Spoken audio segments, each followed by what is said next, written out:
Good morning, and thank you so much for joining us this morning. I'm Heather Myers. Authorities announced an arrest in the murder of an Escondido man that happened more than 30 years ago. All right, you know this by now. You can find lots of crazy food at the San Diego County Fair, but this year they might have the sweetest treat yet. Take a look. Local teachers reach a tentative 3-year contract agreement with the San Diego Unified School District after thousands of North Carolina teachers are walking out of their classrooms to hit the streets in a statewide protest. Up to 15,000 teachers are expected to rally in the state capitol. A Phoenix mother, get this, is arrested after allegedly using a taser to get her teenage son up and out of bed for church. I said, get up. Kathy, in Hollywood, you hear the phrase, there's no such thing as bad publicity. Agree or disagree? Agree. Like, yeah, it'll get all over this isn't going to be pretty, but I'm going to go for it. Go for it. See? Take your hands together. Flip it around. Whoa, there you go. Look at that. That wasn't too shy. She might need a job. We might have a job available for you. Okay, go ahead.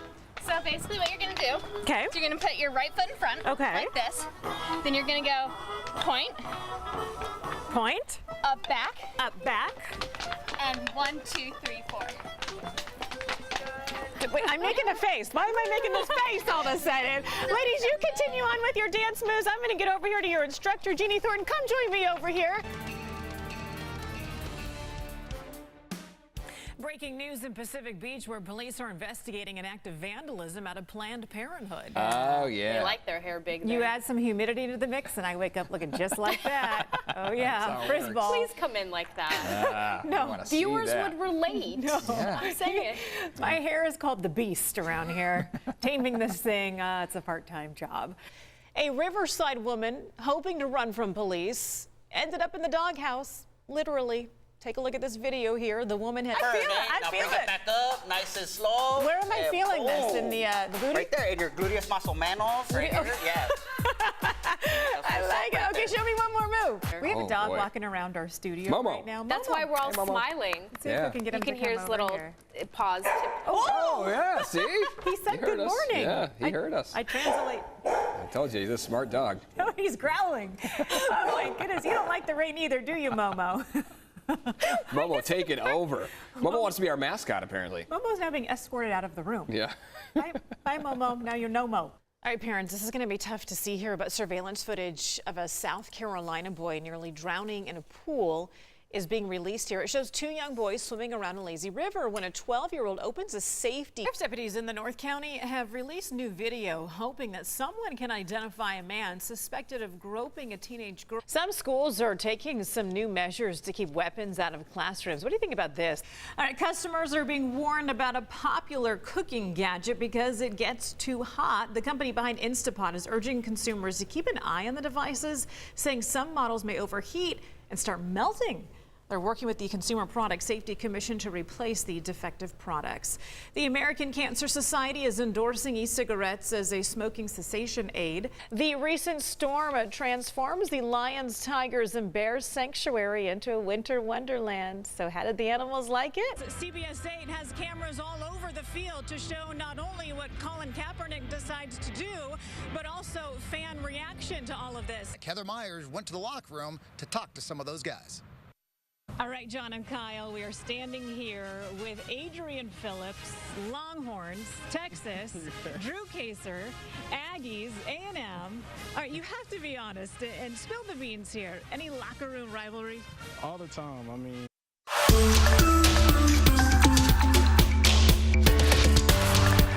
It's a private page on Facebook, and it's connected more than 60,000 women from all over the country and the world. Women are sharing chronic and debilitating health concerns, and they believe their symptoms are caused by their breast implants. The women call it breast implant illness. That's not a scientific term, nor is it a medical diagnosis. We spoke to some women right here in San Diego who said they've had enough, and they took their breast implants out. It was a decision Shannon Howell deeply regrets. I was very small and I felt very insecure. She thought that security would come by getting breast implants in her early 20s, but security quickly turned to pain for the Fallbrook resident. I developed extra scar tissue around one side. Then other problems. Red lines. One after another for the 37-year-old mother of 3. Gallbladder surgery, enlarged lymph nodes, thyroid nodules, and that's not all. In 2018, I developed chronic hives, itching, shortness of breath, vision changes, fatigue. I'm sorry, I didn't expect to get emotional. Round after round of medical tests left her with no answers. Then she realized she wasn't the only one with a lot of questions. She found out about a Facebook page called Breast Implants Illness and Healing by Nicole. It has more than 60,000 members. The founder of the page says about 400 more join every day. They candidly share their stories, symptoms, and photos, some graphic. Most insist their breast implants are making them sick. I was shocked when I read it on the webpage. I believed it wholeheartedly reading it. Oceanside resident Cindy Richardson also learned about breast implant illness through the page, but doctors told her it was age or menopause when her exhaustion, pain, and health problems seemed to compound. Restless leg syndrome at night, laying down trying to go to sleep was the worst. Fatigue, muscle and joint pain that was debilitating, which led to depression and anxiety. In desperation, Cindy, Shannon, and thousands of other women who've connected on the page have opted for breast explant surgery. At Dr. Jay Chun's Newport Beach practice, his schedule is completely full. Women all wanting an explant. In a typical week, about 7 or 8 a week. 7 or 8 explant surgeries a week. And how far are you booked out? We're booked out close to the end of the year. So you can come on in. Women as young as 20, all the way up to 70 years old, tell Dr. Chun the implants have led to ailments common with autoimmune disorders, known as connective tissue disease. Dr. Chun believes their bodies are fighting back against silicone, which is also found in the shell of saline implants. We see it both with saline implants, silicone implants. I see it equally with ruptured implants and not ruptured implants. His Instagram account is packed full of pictures of explanted implants, some intact, some not. I would say about 80% of my patients feel significantly better. I reached out to the FDA, who in turn gave us a lengthy statement. In part, it read that breast implants are not lifetime devices. It went on to say that there's insufficient information to show an association between implants and connective tissue disease. But the FDA says it's acknowledging the women's concerns. In fact, it just started a breast implant registry last year to gather information from patients and data. Everyone's telling them there's no answer for that as to why they're sick. And then when they take out the implants, the vast majority feel better. And now seeing you here. As for how Shannon and Cindy are feeling with their implants out, My vision is improved. I haven't had any shortness of breath. Cindy says the joint pain is gone. The RLS, gone. The exhaustion, also gone. It's heartbreaking that you think that we did this to ourselves. That's not what we intended when we got them. There are 2 manufacturers of implants in the United States, Mentor and Allergan, and I spent quite a bit of time digging through their own studies to find out if there's any link to autoimmune disease.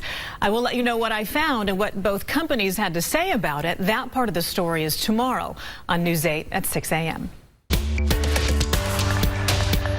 This morning, we are continuing our series about the growing number of women who claim their breast implants are making them sick. Their stories are spreading fast, thanks in part to social media influencers, some with more than 1 million followers.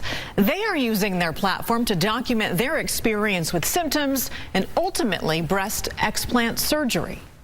I started noticing that the weight was coming off. Sia Cooper is known online as the Diary of a Fit Mom. I feel like I'm going to pass out. I literally cannot stay awake no matter what.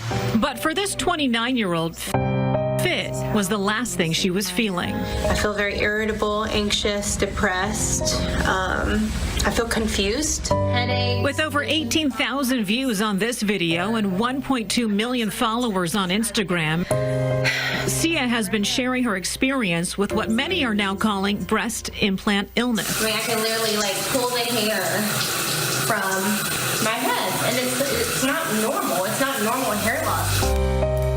From From a drain full of hair in her shower to weight gain, pain, and migraines, Sia opted for breast explant surgery. I have been struggling for months. So did YouTube star 26-year-old Carissa Pukas after she became sick. Adrenal fatigue and brain fog. My pee started smelling weird. I was having vertigo. I was having hair loss. I started having adult acne. All the issues documented in pictures and videos. And there are others. Jennifer Stano has 500,000 followers and shared personal photos from before and after her explant. On the Breast Implant Illness and Healing Facebook page, there are 60,000 women doing the same. It's the power of social media. And, as people become more aware of this situation, everyone's saying, I have that too. Newport Beach-based plastic surgeon Dr. Jay Chun only performs explants now, 7 to 8 a week, and he's booked for the rest of the year. Everyone's telling them there's no answer as to why they're sick, and then when they take out the implants, the vast majority feel better. We reached out to the two manufacturers of breast implants in the United States, Mentor and Allergan.